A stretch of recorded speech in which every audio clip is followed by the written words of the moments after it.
रहे हैं स्टार्ट। और पहले कॉलर दीपक हैं हमारे साथ उड़ीसा से। दीपक जी नमस्कार, बताइए अपना सवाल। नमस्कार मैडम, मेरा है हीरो मोटर के ऊपर 50 शेयर है 490 और हिंद के ऊपर मैडम 148 से और पीएनबी का है 43 में है मैडम 700 से। हाँ मैडम, एक महीने 1 ईयर इंतजार कर सकता हूँ मैडम।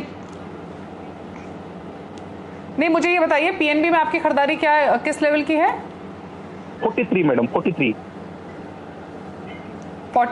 और दो। अच्छा, पीएनबी में आपका शॉर्ट टर्म व्यू है, लॉन्ग टर्म व्यू है हीरो मोटर में, राइट?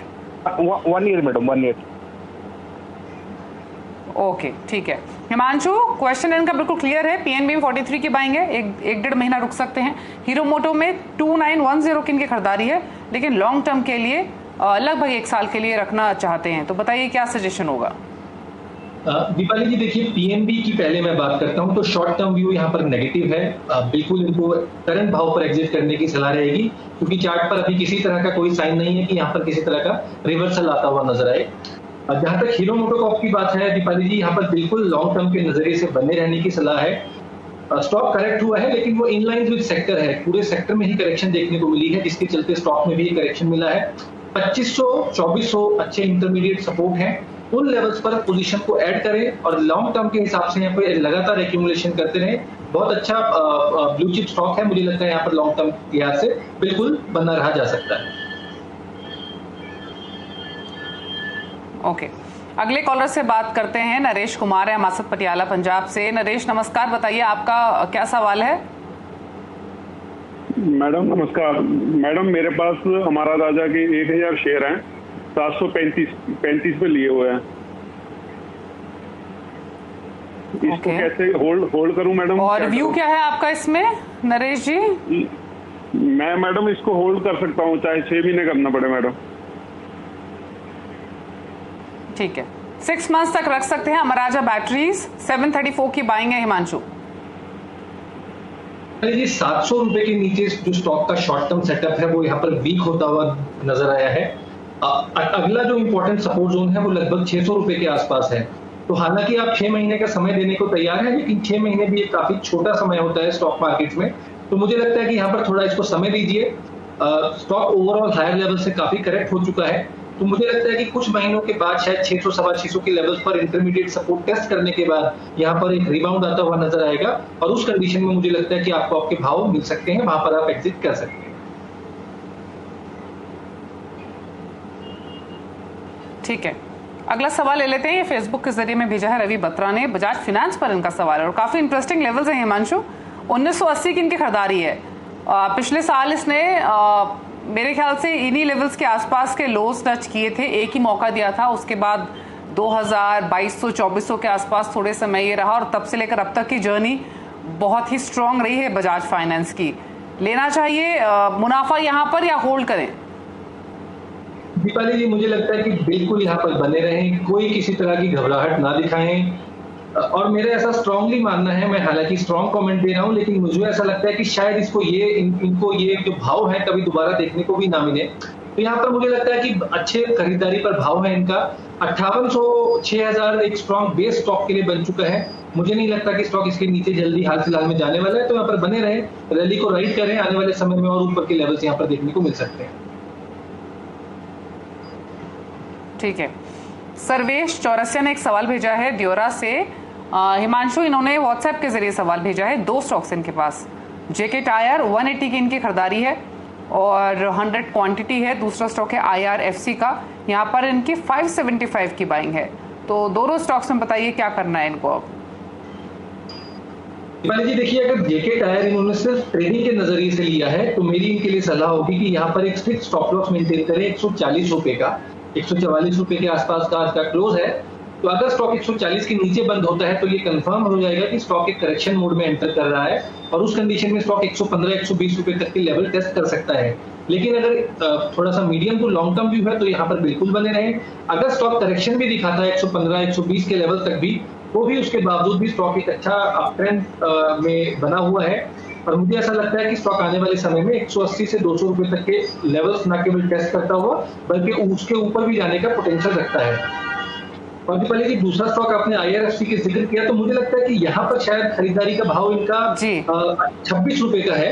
तो मुझे लगता है कि यहाँ पर फिलहाल जो सेटअप है वो थोड़ा यहाँ पर वीक है, तो यहाँ पर मुझे लगता है कि यहाँ पर इनको एग्जिट कर लेना चाहिए। ठीक है, अगले कॉलर दिलीप कुमार है हमारे साथ फोन लाइन पर हैदराबाद से। दिलीप जी नमस्कार, बताइए क्या सवाल है आपका। नमस्कार मैडम, मेरे पास RVNL की 19,000 शेयर है जिसका प्राइस है कि 32.07 प्राइस। इसको तो मैंने शॉर्ट टर्म के लिए रखना चाहता हूँ, क्या करना है इसमें? ठीक है, शॉर्ट टर्म का व्यू है, क्या करना चाहिए? RVNL में 32 रुपए की खरीदारी है हिमांशु इनकी।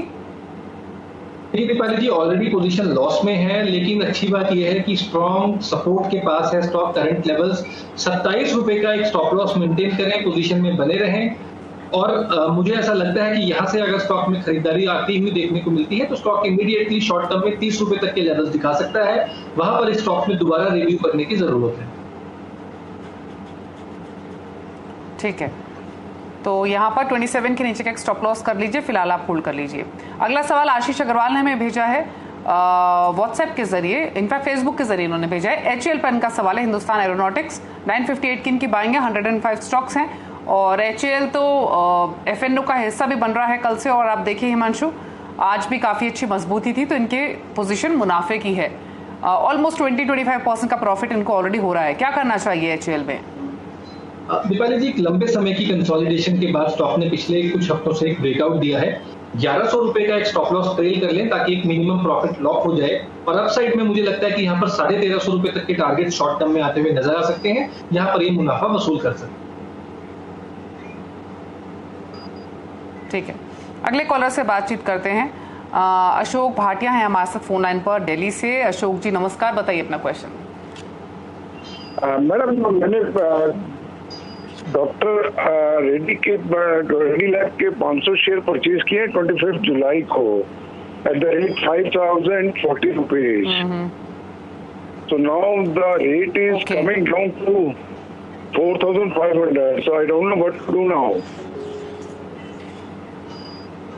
पूछ लेते हैं, आपको नुकसान तो हो रहा है सर, क्योंकि आपकी खरीदारी के बाद ही अर्निंग्स के साथ और जो न्यूज फ्लो रहा उसके साथ ही स्टॉक का मूड बिगड़ा, करेक्ट हुआ ये। और पूछ लेते हैं क्या सजेशन हिमांशु देंगे। हिमांशु, व्यू मतलब अगर ये लॉन्ग टर्म रखना चाहें तो इनके लिए क्या सजेशन है? शॉर्ट टर्म स्ट्रैटेजी हो तो क्या व्यू रहेगा? क्योंकि फार्मा में उतना एक्शन है भी नहीं और डॉक्टर रेड्डीज के पीछे तो ना चलने के कई कारण भी हैं। क्या व्यू होगा अब आपका? दीपाली जी, बिल्कुल आपने सही कहा कि फार्मा सेक्टर ओवरऑल एक करेक्टिव मोड में है और डॉक्टर रेड्डीज मुझे लगता है कि वो स्टॉक है जिसकी वजह से जिसने ये पूरे के पूरे सेक्टर में जो करेक्शन है उसको ट्रिगर किया है। 4,400 रुपए का एक क्रूशियल सपोर्ट लेवल है, तो अगर सिर्फ शॉर्ट टर्म का नजरिया है तो 4,400 रुपए का एक स्ट्रिक्ट स्टॉप लॉस रखें। अगर स्टॉक उसके नीचे जाता है तो यहाँ पर एग्जिट करें। लेकिन अगर मीडियम टू लॉन्ग टर्म नजरिया है तो स्टॉक एक ब्लू चिप स्टॉक है, फार्मा में एक अच्छा दिग्गज स्टॉक है और एक बड़ी तेजी के बाद पिछले 1.5 से 2 साल में जिस तरह का रनअप फार्मा स्टॉक्स में देखने को मिला है, ये इंटरमीडिएट करेक्शन है जो कि टाइम टू टाइम सभी स्टॉक्स में आती है। और मुझे लगता है कि डिस्पाइट ऑफ द फैक्ट कि यहाँ पर करेक्शन आ रही है, ये स्टॉक 4,200 4,000 के लेवल्स पर टेस्ट करने के बाद एक अच्छी रैली दिखाने का पोटेंशियल रखता है। तो अगर लॉन्ग टर्म नजरिया है तो यहाँ पर बने रहे। लोअर लेवल्स पर स्टैगर्ड वे में SIP के रूप में यहाँ पर आप पोजीशन को ऐड भी कर सकते हैं। ठीक है, तो सजेशन यहाँ पर क्लियर है। फिलहाल अगर लॉन्ग टर्म का व्यू है तो होल्ड कीजिए, नीचे मिले तो थोड़ा ऐड भी कर सकते हैं क्योंकि इस तरह से भी नीचे जाने की पॉसिबिलिटी है। हरप्रीत सिंह लुधियाना से हमारे साथ फोन लाइन पर है। हरप्रीत जी नमस्कार, बताइए अपना सवाल। गुड इवनिंग दीपाली जी। Good evening Asha ji. पहले तो मैं CNBC आवाज का थैंक्स करना चाहता हूँ। मुझे कोई एक्सपीरियंस तो है नहीं था, पर मैंने 6 महीने पहले CNBC आवाज देखकर ही ट्रेडिंग शुरू की है तौर पे। शुक्रिया आपका हरप्रीत जी, शो देखने के लिए और हम पर भरोसा करने के लिए। स्टॉक कौन सा खरीदा हुआ है आपने? मेरे पास इंडस्ट्रीज खरीदी थी मैंने 1000 शेयर 98 के पे। जब आप कॉल मिली थी 140 तक जाएगा, पर ये वापस ही नीचे ही जा रहा है, तो उसके लिए मुझे 2-3 महीने का व्यू चाहिए था। ठीक है, स्टॉक तो नीचे इसलिए आया ना हरप्रीत जी क्योंकि मिड कैप्स की धुलाई हुई है और ये स्टॉक भी नीचे फिसला है, इसीलिए लेकिन हिमांशु 2 से 3 महीने के हिसाब से क्या सजेशन रहेगा केशोराम में? 98 की क्योंकि इनकी खरीदारी है, और अगर आपको वैल्यू नजर आ रही है स्टॉक में तो क्या ये थोड़ा सा अपना टाइम होराइजन बढ़ा ले? क्या सजेशन होगा? दीपाली जी, हरप्रीत जी को मैं पहले बधाई देना चाहूंगा कि आप कम से कम समझा कि यहाँ कम सस्टेनेबल है।